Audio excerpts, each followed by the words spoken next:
Chào mừng mọi người đến với bài phân tích hôm nay. Ánh sáng. Sáng thức dậy thấy nắng ấm, tối đến thì lướt điện thoại dưới ánh đèn. Rõ ràng là ánh sáng có mặt ở khắp mọi nơi, đúng không? Nó mang lại sự sống, mang lại tri thức. Nhưng mà đằng sau cái vẻ ngoài cực kỳ quen thuộc đó, mọi người có tin không? Ánh sáng lại chính là câu đố hóc búa nhất. Nó là một bí ẩn khổng lồ mà khoa học hiện đại, dù đã tiến xa đến đâu, vẫn chưa thể giải mã hoàn toàn. Nó không chỉ đơn giản là thứ chiếu sáng vạn vật đâu, mà nó thực sự là một thách thức làm rạn nứt mọi hiểu biết của chúng ta về cách vũ trụ này vận hành. Có một câu nói rất hay thế này: ánh sáng tồn tại ở ranh giới giữa khoa học và phép màu. Nghe qua thì có vẻ hơi quá, nhưng lại tóm tắt cực kỳ chuẩn xác bản chất của ánh sáng.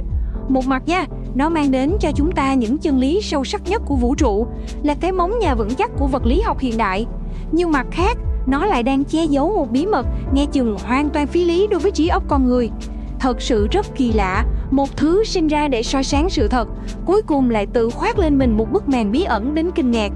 Nào, cùng đi sâu vào phần đầu tiên của chúng ta, người kể chuyện vũ trụ, sứ giả bí ẩn của không gian. Để hiểu được sự kỳ lạ này thì chúng ta cần lùi lại một chút để nhìn toàn cảnh.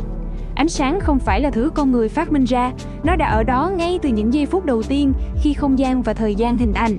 Mọi thông tin mà chúng ta thu thập được về cái vũ trụ bao la ngoài kia, tất cả đều phải nhờ cậy vào nó.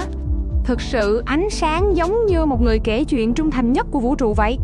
Mỗi khi chúng ta ngước nhìn bầu trời đêm đầy sao, chúng ta đâu có nhìn thấy hiện tại, chúng ta đang nhìn thẳng vào quá khứ đấy chứ. Những luồng sáng đó đã phải mất hàng triệu, hàng tỷ năm buông ba qua không gian vô tận mới lọt vào mắt chúng ta. Từ những ngôi sao xa xôi đã lụi tàn từ thuở nào, cho đến cấu trúc siêu nhỏ của các nguyên tử, tất cả đều do ánh sáng truyền tải. Thử nghĩ mà xem, không có nó, toàn bộ nhân loại coi như mù loà, hoàn toàn bị cô lập trong không gian tĩnh lặng này. Nó là công cụ đáng tin cậy nhất để thấu hiểu thực tại. Nhưng trớ trêu thay, chính từ cái sự tin cậy tuyệt đối đó lại nảy sinh một nghịch lý làm sụp đổ mọi logic. Và điều đó đưa chúng ta đến với phần thứ hai, cũng là cái nghịch lý gây đau đầu nhất lịch sử khoa học. Đó là sóng, là hạt, hay là cả hai?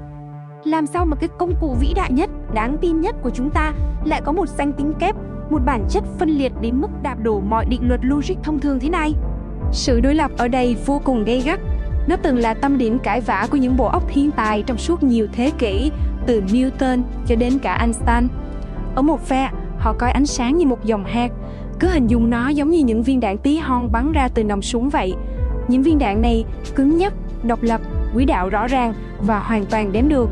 Còn ở phe kia, họ lại thấy ánh sáng là một cơn sóng liên tục, mượt mà lan tỏa trong không gian, y hệt như lúc chúng ta ném một hòn đá xuống mặt hồ tĩnh lặng. Vấn đề cốt lõi ở đây là, theo vật lý cổ điển thông thường, một vật thể bắt buộc chỉ được chọn một trong hai trạng thái đó thôi. Hãy cứ dừng lại một nhịp, suy nghĩ về sự vô lý này xem. Làm sao một thứ có thể vừa là viên đạn cứng nhắc, lại vừa là một gợn sóng mềm mại cùng một lúc? Hãy tưởng tượng chúng ta cầm một hòn đá chọi đi. Tự nhiên đang bay thì nó tan chảy thành một cơn sóng biển ập vào bờ, rồi lại tụ lại thành hòn đá cứng. Chuyện hoang đường, đúng không? Nhưng ánh sáng dường như đang xé toạc mọi định vật của lẽ phải như vậy đấy. Thế nên, để chấm dứt cuộc tranh cãi lịch sử này, các nhà khoa học đã đưa ánh sáng vào một bài kiểm tra tối thượng. Chúng ta cùng bước sang phần thứ ba. Hãy coi nó như hiện trường vụ án, bí ẩn, khe đôi. Cứ tưởng tượng chúng ta đang bước qua dải băng vàng của cảnh sát để tiến vào một hiện trường vụ án ở tầm vóc vũ trụ. Thí nghiệm khe đôi nổi tiếng này không chỉ là một bài test vật lý đâu, nó là nơi mà các quy luật thực tại hoàn toàn vỡ vụn, vứt lại cho nhân loại những manh mối tưởng chừng bất khả thi. Chúng ta sẽ đi qua từng bước của thí nghiệm này thật chậm rãi nhé, vì đây chính là đoạn mà thế giới quan của chúng ta sẽ bị chấn động. Bước 1. Tưởng tượng có một bức tường với hai khe hở nhỏ hẹp và đằng sau nó là một màn trắng. Nếu dùng súng bắn những viên bi sương, tức là vật thể rắn, qua hai khe hở này, kết quả in lên màn trắng phía sau chắc chắn là hai vạch sơn, cực kỳ logic. Rồi, bước 2. Bây giờ thay bi sơn bằng ánh sáng. Nếu ánh sáng là một dòng hạt như những viên bi, chúng ta cũng sẽ phải thấy hai vạch sáng. Nhưng không hề. Bức tranh hiện ra lại là một loạt các dải sọc sáng tối đan xen. Người ta gọi đó là dải giao thoa. Điều này chỉ có thể xảy ra khi ánh sáng là một cơn sóng. Cơn sóng đi qua hai khe, bị chẻ làm đôi, từ vai chạm, từ giao thoa, chỗ nào cộng hưởng thì sáng rực, chỗ nào triệt tiêu thì tối thui. Ồ, quá tuyệt vời, khoa học có câu trả lời rồi, ánh sáng chắc chắn là sóng. Nhưng bước 3 mới là lúc mọi thứ vượt xa sức tưởng tượng. Các nhà khoa học vốn tính tò mò, Họ muốn nhìn tận mắt, xem sóng ánh sáng chui qua khe nào, nên đã đặt một cái máy dò ngay tại khe nứt. Và khoảnh khắc họ bật máy lên để nhìn xem ánh sáng đang làm gì, thì ôi thôi, cái dải sóng xen kẽ kia biến mất ngay lập tức, bốc hơi không một dấu vết. Trên màn trắng lúc này, đột ngột chỉ còn lại đúng 2 vạch sáng đơn thuần, y chang như lúc bắn bi sơn ở bước 1. Ánh sáng đã ngay lập tức vứt bỏ cái hình hài sóng để quay ngoắt lại thành những hạt rắn cứng nhắc. Nghe đến đây là nổi da gà rồi đúng không? Ánh sáng hành xử cứ như thể nó hoàn toàn nhận thức được việc nó đang bị theo dõi vậy. Khoảnh khắc chúng ta cố tình bắt quả tang, nó ngay lập tức trút bỏ cái lớp ngụy trang sóng phức tạp kia và ngoan ngoãn cư xử như một dòng hạt. Rõ ràng, chỉ riêng hành động nhìn hoặc đo lường thôi đã trực tiếp can thiệp và bóp méo bản chất của thực tại ở mức độ lượng tử. Thử sâu chuỗi lại những hành động điên rồ này xem. Khi không có ai nhìn ngó, ánh sáng dường như tự nhân bản chính mình chui qua cả 2 khe cùng một lúc dưới dải sóng, rồi ma mị tự va chạm với chính đường đi của nó. Vậy mà ngay khi bị nhìn lén, nó lập tức vứt bỏ mọi sự kỳ lạ đó để hóa thành những hạt đơn lẻ ngoan ngoãn. Rõ ràng đây là một kẻ bẻ cong mọi quy tắc tự nhiên. Cứ khi nào chúng ta tự tin là mình đã tóm được đuôi nó, ánh sáng lại biến hình. Sự trớ trêu đó dẫn chúng ta đến phần cuối cùng của ngày hôm nay. Tấm gương tối thượng, sự phản chiếu của giới hạn con người.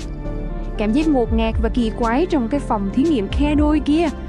Chúng ta phải dũng cảm bước ra khỏi cái bóng của vật lý thực nghiệm để đối mặt thẳng thắn với những câu hỏi triết học sâu sắc nhất về chính cấu trúc của thực tại. Mỉa mai làm sao? Ánh sáng được dùng để phân tích vạn vật, từ thiên hà khổng lồ đến hạt hà nguyên tử xíu xiu, nhưng là kiên quyết không cho chúng ta thấu hiểu chính bản thân nó. Điều này dồn chúng ta vào một câu hỏi mang tính then chốt. Rốt cuộc, ánh sáng là một người kể chuyện trung thực hay là một kẻ lừa dối vĩ đại nhất của tạo hóa? Có phải ánh sáng đang chủ động trêu đùa nhân loại, hay thực ra cái thực tại mà nó phản ánh vốn dĩ đã quá mức kỳ lạ, quá mức phức tạp, đến độ bộ não của chúng ta, thứ vốn chỉ quen với những quy luật sinh tồn cơm áo gạo tiền hàng ngày, hoàn toàn không được lập trình để xử lý nổi. Công cụ duy nhất để nhìn ngắm vũ trụ hóa ra lại đang che giấu bản chất thật của vũ trụ. Rất có thể, lời giải đáp cuối cùng cho câu đối lượng tử này sẽ vĩnh viễn không bao giờ xuất hiện. Bởi vì ánh sáng đâu chỉ đơn thuần là một hiện tượng vật lý thông thường để bỏ vào ống nghiệm mà đong đếm. Nó đang đóng vai trò như một đường ranh giới tuyệt đối của vũ trụ, một cây cầu vô cùng mỏng manh nhưng kiên cố, nối liền thế giới hữu hình vững chắc mà chúng ta vẫn thấy hàng ngày, với cái thế giới vô hình của cơ học lượng tử, nơi mọi thứ chìm trong trạng thái chồng chất, hỗn mang và nằm ngoài tầm với. Và điều này đưa bài phân tích của chúng ta đến một kết luận thực sự đáng suy ngẫm. Cuối cùng thì, ánh sáng giống như một tấm gương khổng lồ, phản chiếu chính sự giới hạn trong nhận thức của con người. Khoa học đã tiến những bước vô cùng xa, vươn ra khỏi hệ mặt trời, đào sâu vào tầng lõi nguyên tử, nhưng nhận thức của chúng ta luôn va phải những ranh giới vô hình. Ánh sáng khiêm tốn nhắc nhở chúng ta rằng, phía sau bức màn của những thứ mắt thấy tai nghe, vẫn còn những bí mật thẳm sâu, đang âm thầm vận hành theo những cách không tưởng nhất. Vậy, với tất cả những gì chúng ta đang nhìn thấy trước mắt ngay lúc này, liệu thực tại quanh ta còn đang giấu kín bao nhiêu ảo ảnh chưa từng được? Nếu bạn thấy video này hữu ích, hãy like, chia sẻ và đăng ký kênh Mật mã Khoa học để không bỏ lỡ những khám phá thú vị tiếp theo. Và nếu muốn ủng hộ kênh phát triển thêm nhiều nội dung chất lượng hơn, bạn có thể donate nhanh qua mã QR bên dưới. Cảm ơn bạn rất nhiều!